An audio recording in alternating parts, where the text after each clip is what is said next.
Hey guys, it's Meg and welcome back to my YouTube channel. Today's the 1st of March, so let's fill in my bullet journal.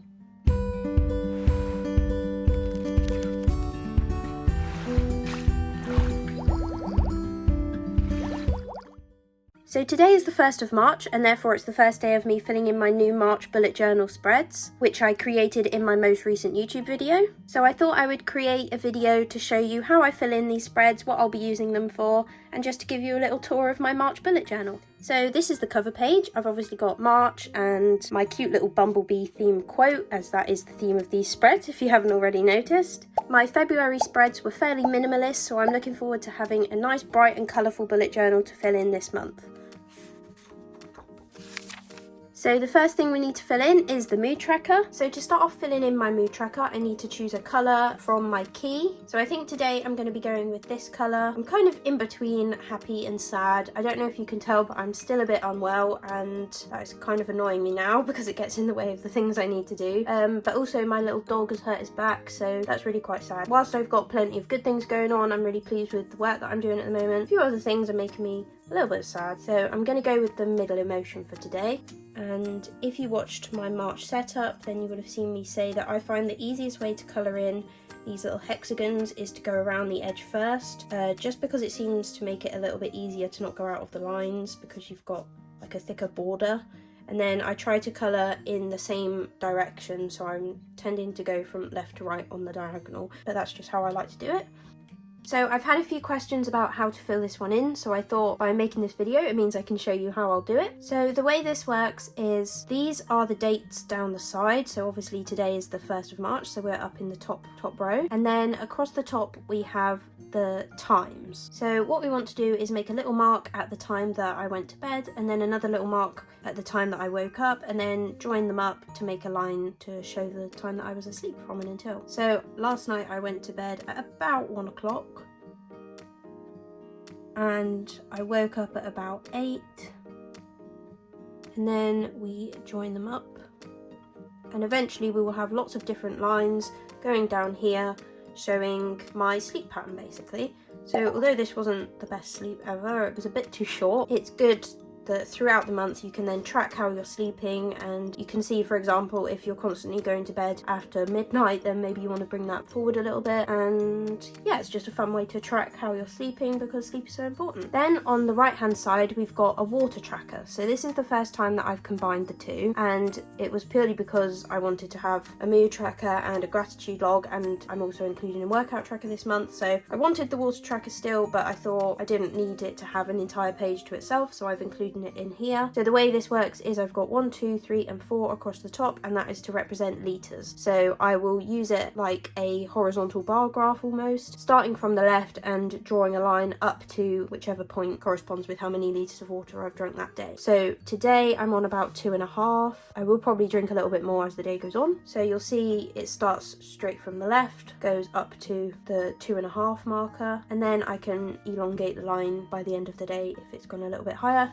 Normally I would just fill in my journal at the end of the day, so I wouldn't have to make 2 lines, and it will probably look a little bit messy, but just for the sake of filming it for the video, that's how much I've drunk so far. And then as I go through the month, I'll have lots of different lines going up to various points, and again I'll be able to track my water intake.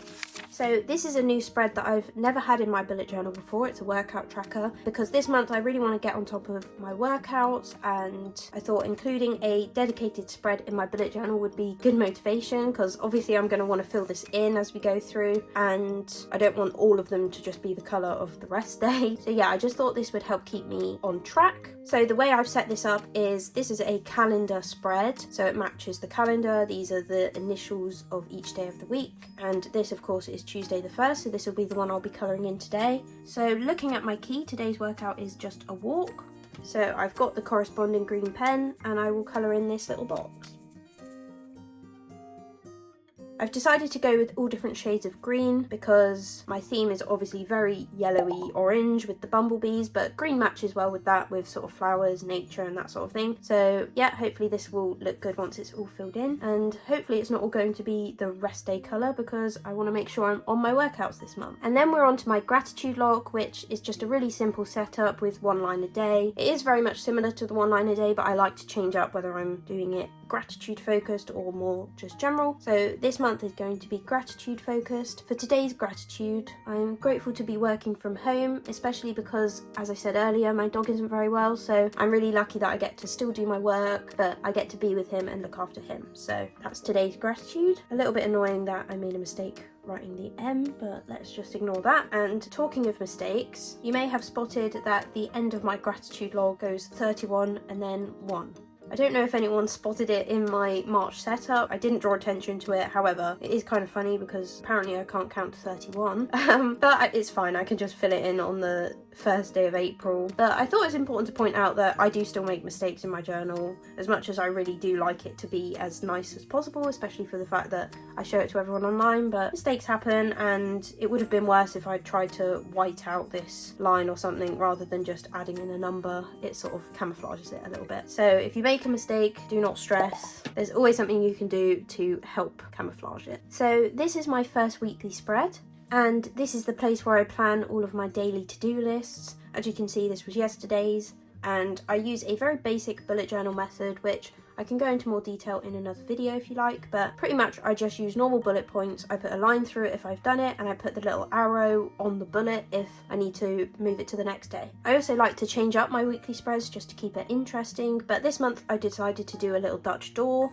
So I've made a cut here so that no matter which week I'm on, I've left pages for the other weeks because I've not created those yet, but I will be able to see the March title section there, as obviously it will be March across all of these weekly spreads, so it makes sense. I just really like the way that the top of this bit of paper matches in with this section, even though they're obviously not on the same page, so that's really cute, and it just means it's a little bit more interesting for me. Plus there's a kind of practical element to the fact that drawing these and colouring them in is a little bit time consuming, so the fact that those bits are already done through the rest of the weeks means it won't take me quite as long to set up the other weekly spreads that are to come. Now let's fill in my Tuesday to-do list. So first things first is I make a little bullet. So whenever I'm planning my to-do list in the morning, the first thing I want to do is make a note of anything I didn't get done yesterday. So I need to plan out a custom journal that I've got an order for. And I also need to take photos of all of my March spreads, which I haven't done yet. Normally I like to take my Instagram photos before I've written in them, but because my trackers looked a little bit boring without anything on it, I thought I would fill a few in first and then take the photos. Then something exciting that is happening tomorrow is I need to order my new Apple products because I have an iMac getting delivered on Thursday, and I want everything to arrive at the same time, so there was a few things that can arrive very quickly, so I need to order those tomorrow. And then on Wednesday I get to go and collect them, so that will be an iPad, a new Apple Pencil and the keyboard case to go with the iPad, and then the computer will arrive on Thursday, so very exciting. Need to make sure I do that, and then I just go ahead and fill in all of the social media related stuff that I need to include. So that is my day all planned out, and I can't wait to see how the weekly spreads are going to look once everything is filled in. But yeah, that is my March bullet journal spreads. I really hope you enjoyed seeing me fill them in. Don't forget to like, comment, subscribe and hit the notification bell if you enjoyed, and leave a bumblebee emoji down in the comments to let me know that you watched to the end, and I'll see you in the next one.